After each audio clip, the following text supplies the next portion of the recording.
Après avoir joué deux habaneras, l'une composée par un cubain, l'autre par un polonais, j'ai interprété la magnifique sarabande de Ignacio Jan Paderewski, qui est un petit bijou tout droit sorti de l'époque baroque, alors qu'il l'a composé 2 siècles après.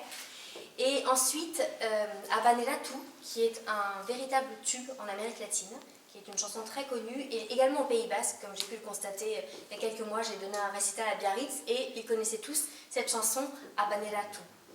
Habanera Tu a été composé par un compositeur cubain qui s'appelle Eduardo Sánchez de Fuentes, et Sánchez de Fuentes était l'élève de l'élève de l'élève, je m'arrête là, de Fontana.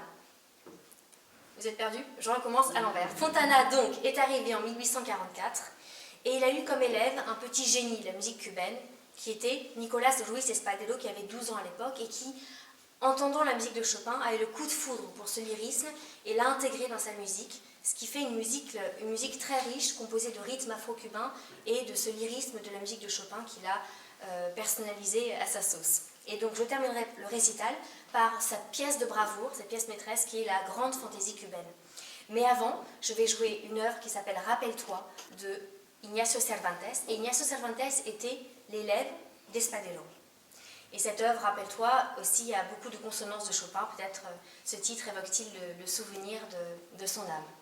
Et entre Cervantes et Espadero, je jouerai la comparsa, qui est une danse de carnaval des esclaves affranchis de Cuba, qui a été composé par Ernesto Lecuona, qui est un homme, je pense, assez peu connu en France, mais qui a composé de grands tubes. Si vous regardez chez vous, vous tapez Lecuona, vous trouverez qu'il a composé vraiment de grands tubes qui ont été à la base de la salsa qu'on connaît aujourd'hui, la salsa cubaine. Et Lecuona avait, comme Sánchez de Fuentes, comme professeur, l'élève de Cervantes. Voilà. Donc, vous pouvez repartir à la fin du concert avec un arbre généalogique, ce sera plus simple. Donc, Cervantes, Lecuona et Espadero.